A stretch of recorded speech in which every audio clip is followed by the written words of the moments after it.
you want to know what a med-surg nurse does on a daily basis? Well, stick around to find out.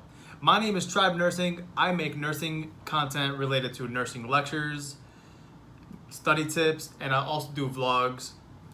If you are new here, make sure to hit that like button and subscribe. And with all that being said, let's get started. So what is it like being a nurse on a med-surg unit? I'm gonna break down 11 things that I do throughout my shift as a med-surg nurse. I believe, starting with med-surg, it's good. Really good. You get to experience all different types of things.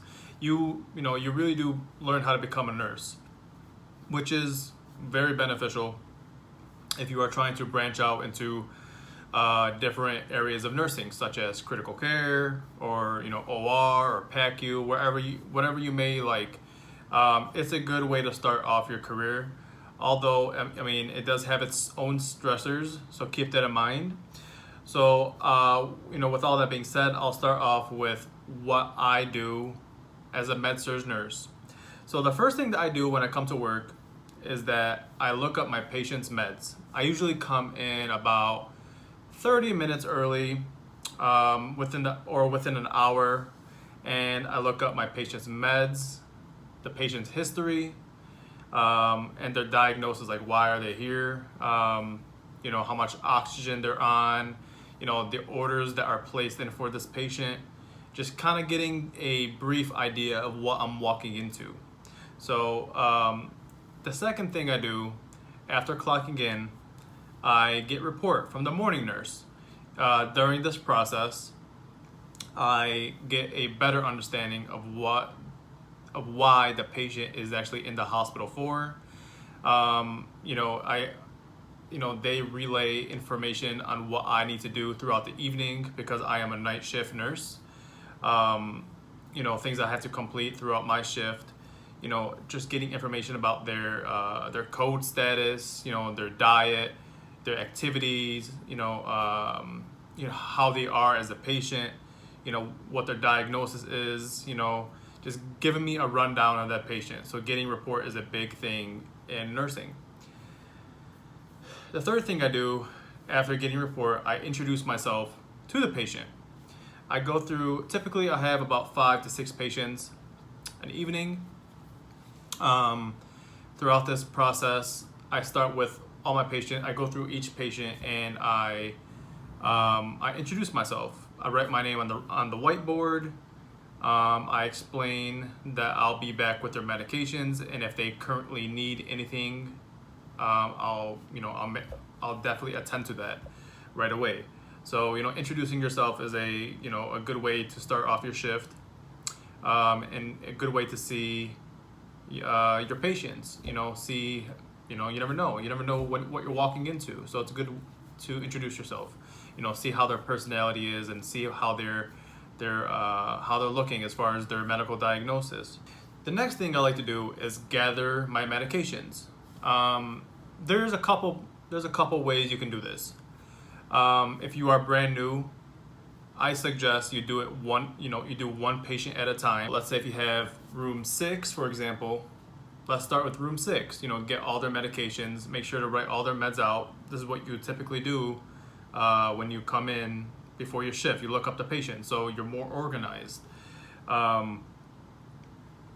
Then you would go ahead and go to room 12, for example. You go to room 12's bin and grab everything that they need. Go to the Pyxis machine and grab out all their meds that they require throughout the evening. So it's good. It's really good to start off like one by one if you're starting off as a nurse, and then slowly but surely what you can start doing is that you can start gathering all your meds at once. A good technique on how to do that is that you can get small baggies that you can fit all your medications in with the patient's label on top of that bag. And what you can do is that you can just easily, instead of going back and forth to the med room, you can simply just put all your patient's medications in one in their individual baggies. That's a great way to be organized throughout the evening.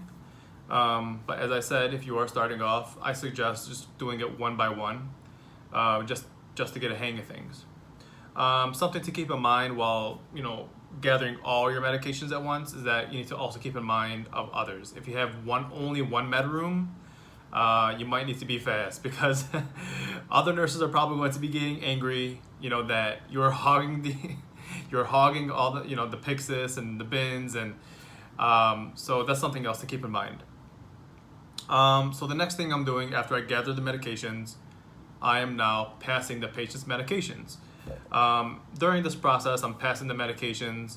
After I pass their meds, it's important to look up the parameters for each medication. For example, if you're giving metoprolol, and there's parameters that says hold the medication if the heart rate is less than 50, for example. It's important to keep those into consideration. Typically, depending on your software that you use, that your hospital uses within the hospital setting, we use Epic at my hospital, and it shows you exactly under the med the parameters that are required, to or not to give this patient. While passing your meds, it's also good to do your assessment. Start off with your assessment. A great way to do an assessment is focusing on what the patient came in for. So for example, if the patient came in with acute hypoxemic exacerbation secondary to COVID, you want to focus on a respiratory assessment. So that's important to keep in mind. If a patient came in with cardiac issues, you might want to do both a respiratory and a cardiac assessment. If you want to do better on your head-to-toe assessment, I'll leave a link below where you can obtain my head-to-toe study guide on Etsy.com.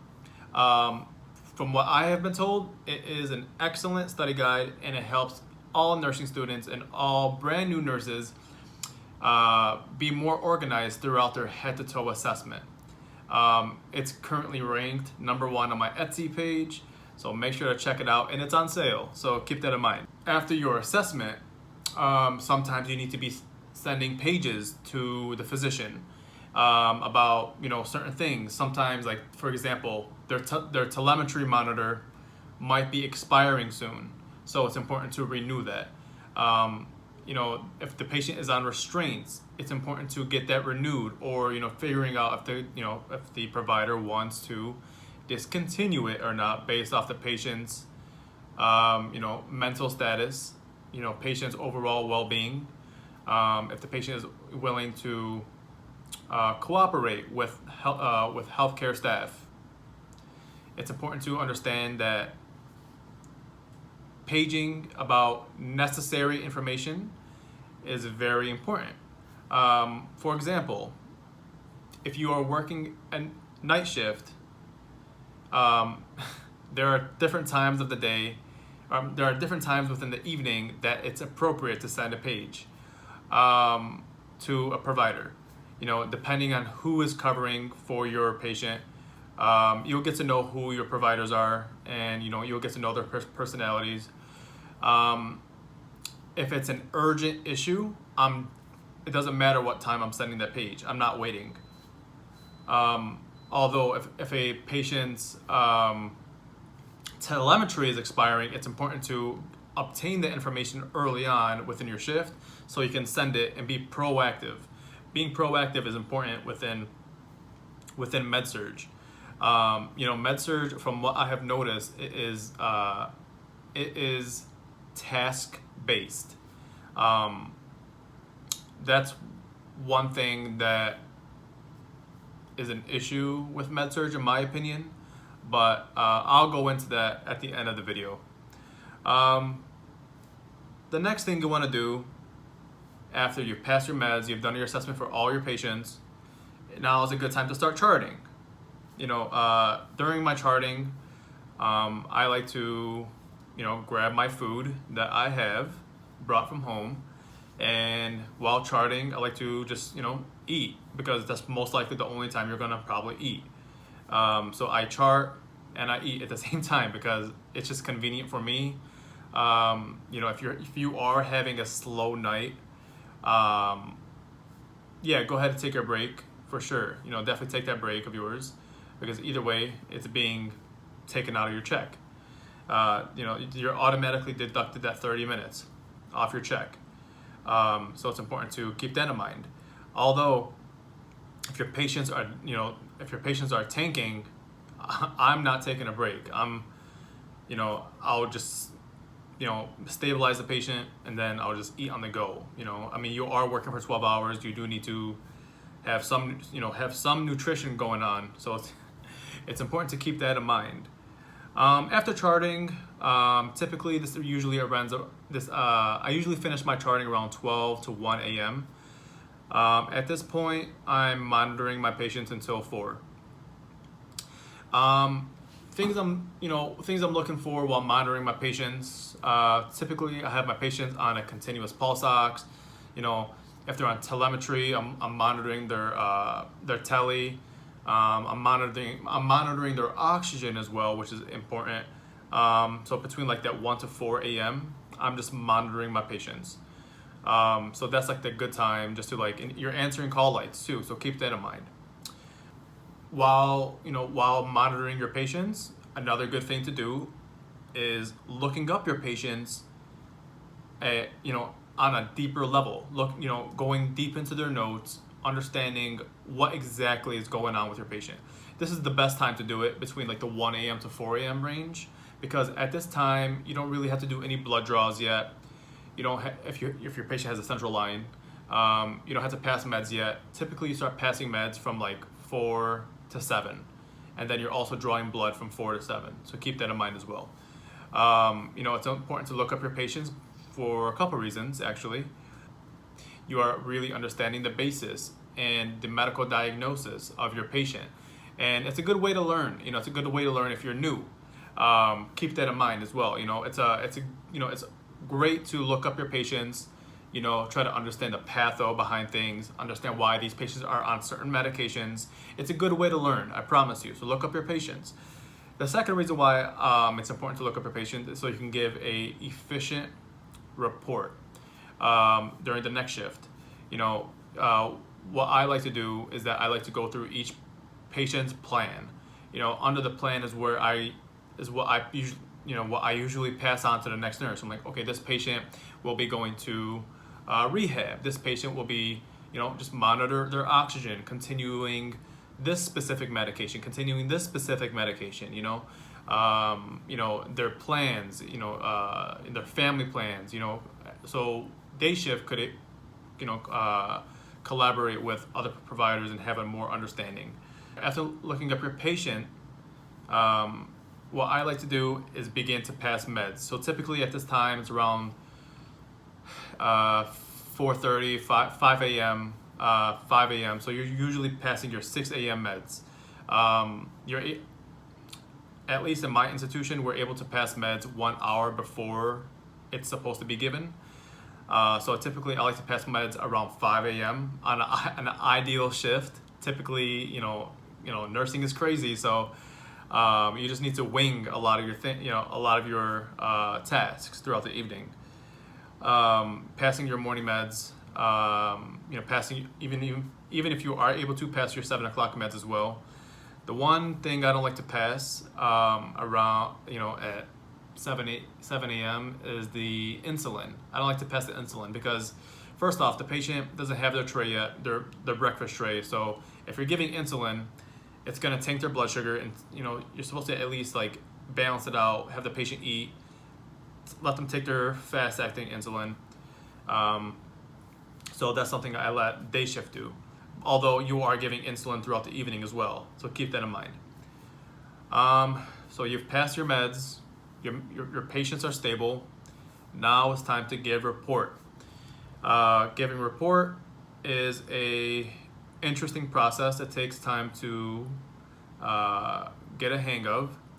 I do also have a report sheet if you are a medical surgical nurse, and it is excellent. You can also find it on my Etsy page. It's a nurse brain sheet. You can definitely look it up. Like I said, I'll leave the link below and you can check it out. I hope you all enjoyed it. As I mentioned, my name is Tribe Nursing. I make nursing lectures, study tips, and I even create vlogs every once in a while. If you enjoyed the video, make sure to hit the like button down below and subscribe. With all that being said, have a great day and peace.